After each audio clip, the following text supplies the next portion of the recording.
ndabaramukije mwese bakunze b'ikiganiro haracyariho ibyizigiro. Amahoro y'umwami wacu Yesu Kristo nakomeze kubana namwe, mwarahizagiwe muri umugisha w'amahanga menshi. Tugiye gukomeza ikigwa cyacu twatangiye gifise teme cyane ijambo ry'umutwe navuga ngo ingaruka ziri mu kunywa inzoga. Hariho ingaruka mbi ziri mu kunywa inzoga ko twagiye tubirebera hamwe. Ikintu cyose umuntu akora kirafise ingaruka mbi mu gihe ari kibi, ariko ikintu cyose cyiza umuntu akoze kiba gifise ingaruka nziza. Tugiye gusoma ijambo ry'Imana mu gitabo cy'Abalewi ibice byaho ni 10, turasoma umurongo wa 8 ndetse n'umurongo w'9. Aravuga ngo uhoraho abarira Aroni ati ntuze wigere unywa kuri vino cyangwa gukiboreza na kimwe mwe n'abana bawe igihe mugira mwinjire mwihema ry'ibonaniro, kugira ngo nimupfe icyo kibabere icyagezwe kinahava uko ibihe by'urunganywe rwanyu bizagenda bikurikira. Izina ry'Imana yahabwe icyubahiro. Inzoga irafise ingaruka itari nziza ku buzima bw'umuntu. Niyo mpamvu turiko tuvuga ingaruka mbi ziri mu kunywa inzoga. Twaravuze abantu bemererwa kunywa inzoga mu mavideo yatambutse, twongera turavuga n'abandi bantu Bibiliya itemerera kunywa. Biravuga mu migani ngewere muweriwe ngo si byiza ko abami ngo banywa inzoga, kubera bashobora kunywa inzoga bagatwara imanza nabi, bagatwara abantu nabi. Kandi muri Kristo Yesu Imana yaduhinduye abami n'abaherezi.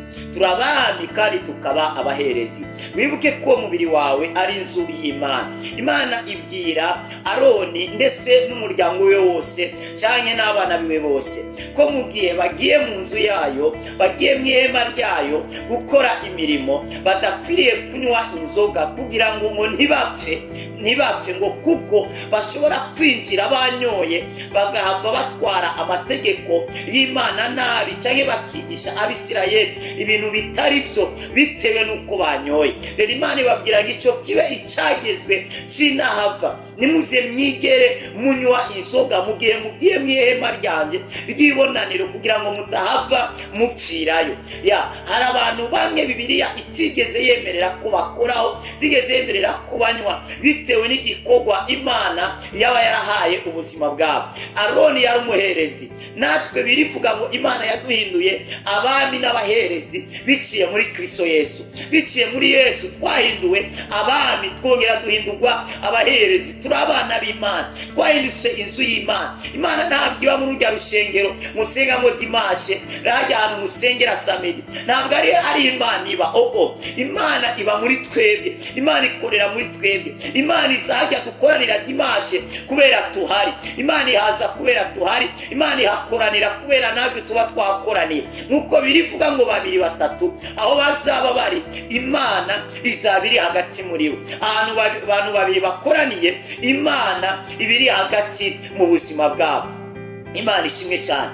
Twarangirije rero ku ngaruka 13 twavuze ngo inzoga izatuma uja mu busambanyi, izatuma uja mu busambanyi. Ariko ingaruka ya 14 inzoga izatuma uvuga amajambo adatomoye. Aho niho twarangirije, izatuma uvuga amajambo adatomoye. Ariko ingaruka ya 15 inzoga izatuma ubona ibara. Yesaya ibice byaho 5 umurongo wa 11 kugeza ku murongo wa 22, ndetse Yesaya nyene ibice bya 28 umurongo waho wa mbere biravuga ngo haragowe kandi hazabona ibara umuntu ngazindura mu gatondo no kurondera vino no kurondera izituriranije ngo ndetse akaziraramo ngo mpaka bukeye. Ngabo bantu baragowe bazabona ibara. Inzoga izatuma ubona ibara, kweri izatuma uhusha intumbero y'Imana, izatuma uca mu mategeko mu mabwirizwa y'Imana. Inzoga izatuma ukora ivyo utakagombye gukora, maze bigukururire mu buzima butari bwo, bigukururire mu bintu biteye isoni. Ndafise umuntu yari yanyoye asambanya umwana w'imyaka 6, ubari mu mpimba bamuciriye imyaka ingahe 25. Ibaze imyaka 25 yakururiwe no kunywa inzoga. Izatuma ubona ibara. Era abaroti Loti yaraborewe asambanya abana biwe. Era abasamusoni baramuboreje bamumwa umushatsi atakaza imbaraga z'Imana izatuma ubona ibara. Era abanowa yaranyoye atakaza impuzu izatuma ubona ibara. Hari abantu nigeze kubona mu ibarabara banyoye, umuntu w'umusaza akuze afite abana bamaze kubaka, afite abuzukuru n'abuzukuruza, ariko arabyina kiriwanzenze mu ibarabara, impuzu yazitaye ari gusa kandi bitamuteye isoni. Abantu benshi basanga yanyoye. Hari umudamu yanyoye umwana muta mu ibarabara, umwana aramuta kubera inzoga. Hari umudamu yari yanyoye nabonye mu ibarabara yafatanye n'umugabo yamufashe mu izosi, umugabo akamihorera kubera umugabo ntiyanywaga, umugore niwe yanywaga. Izakukururira ibara. Inzoga izatuma ubona ibara, izatuma ukora ibyo utakagombye gukora. Hari abantu bagenda kwiba cyane babitumwa no kunywa urumogi.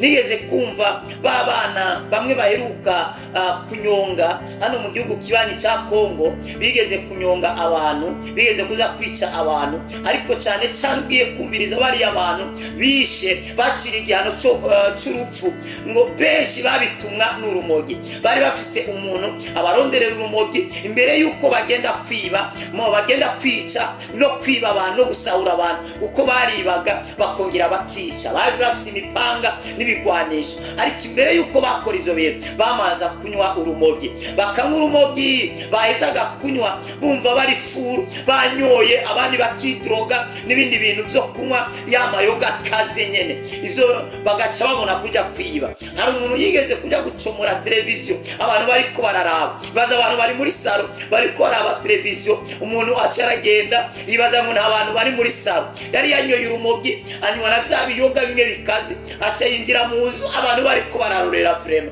yibaza ngo bararyamye, yibaza ngo nta numwe ahari. Acaragenda inyuma aza gucomora televiziyo, yibaza yicomora abantu bicaye muri salo, agenda aromboka mengo nta wamubonye, buhoro buhoro gato gato kumbe bari muri salo bariko baraba televiziyo. We ariko acaracomora, acarayifata, baca baramufata ati we nibikwitwa kumbe mwari muhari nagize gata abantu bahari, baca baramusegagura baramwomeka. Inzoga izatuma ubona ibara, izatuma ukora ivyo utakagombye gukora. Ingaruka ya 16, inzoga izatuma utuzura mpemu yera. Usomye Abefeso 5:18 havuga ngo nimukaboregwe inzoga ariko muboregwe mpemu yera, nimukaboregwe vino ariko muboregwe mpemu yera. Usomye mu gitabo cya Luka hari igice cyawo cya mbere, reka tuharabe mu butumwa bwiza ko bwanditswe na Luka igice cyawo cya mbere, turabe umurongo waho wa 15. Ubutumwa bwiza ko bwanditswe na Luka igice cyawo cya mbere umurongo waho wa 15. Aravuga ngo uko azoba mukuru mu nyonga z'umwami Imana, ntazonywa vino cyangwa ikiboreza na kimwe, azokuzuzwa mpemu yera ahereye kukuva mu nda ya nyina. Nukuvuga ngo umuntu yuzura mpemu yera nemerewe kunywa inzoga, kubera inzoga izatuma utuzura mpemu yera. Hariho kugira mpemu no kuzura mpemu yera. Iyo umuntu avutse ubugira kabiri, mpemu yera araza akaba muri we, kubera ko ababaye icyaremwe gishasha, ababaye umwana w'Imana, abahindutse inzu y'Imana. Imana iraza igatura muri we. Hariho kugira Imana mugabo Imana ikaba muri wewe, mugabo itari kirakorera muri wewe.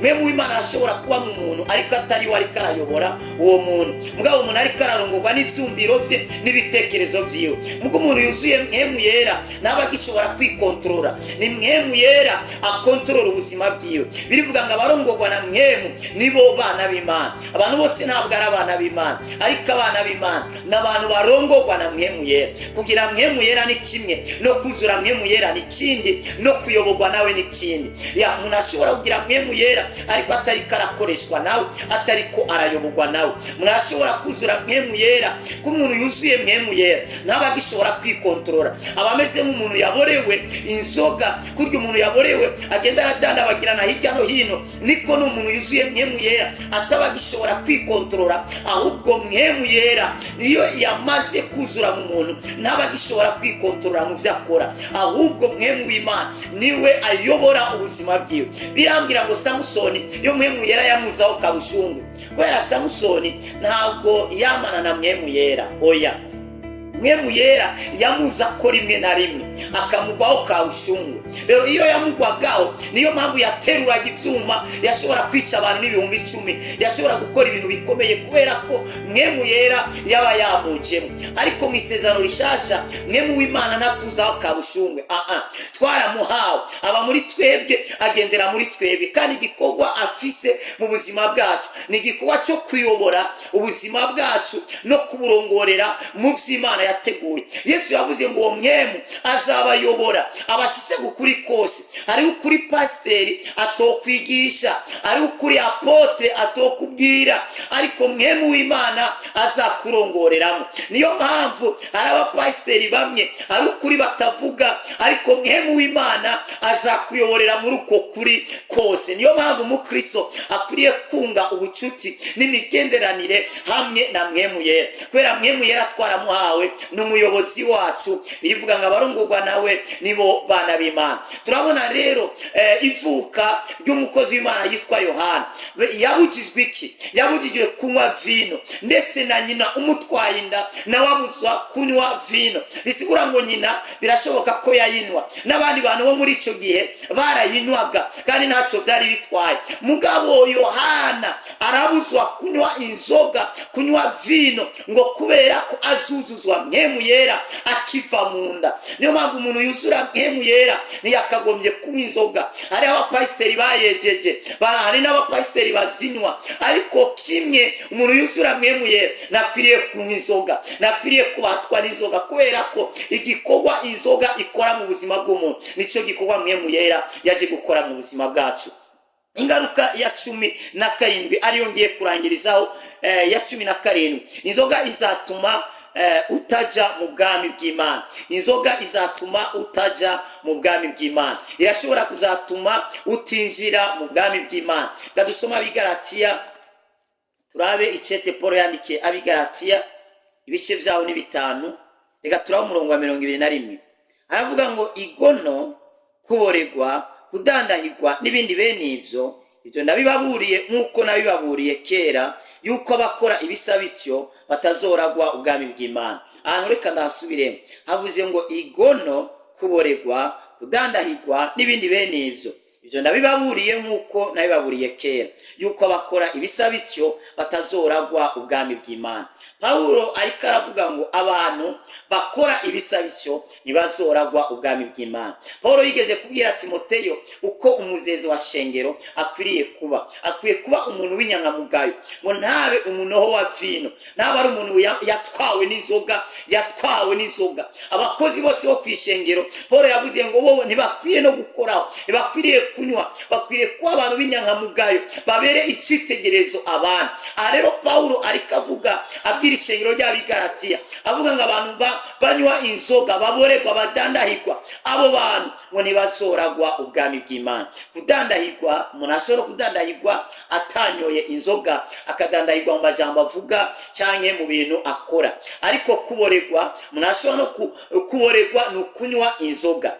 Rero abo bantu ngo ntibazoragwa ubwami bw'Imana. Inzoga irashobora kuzatuma utakaza ijuru, irashobora kuzatuma ubura ubwami bw'Imana. Nkuko twarebeye hamwe, inzoga irashobora kuzatuma utakaza ubuzima. Inzoga izagukurura mu busambanyi, izagukurura mu bintu biteye isoni. Inzoga izatuma utakaza direction y'Imana. Imana igutabare cyane. Ndumva norangiriza aho ngaho, reka dufate umwanya wo gusenga. Ariko muri video y'ejo ndashaka kuzababwira ni gute rero naheba ibintu vyananiye.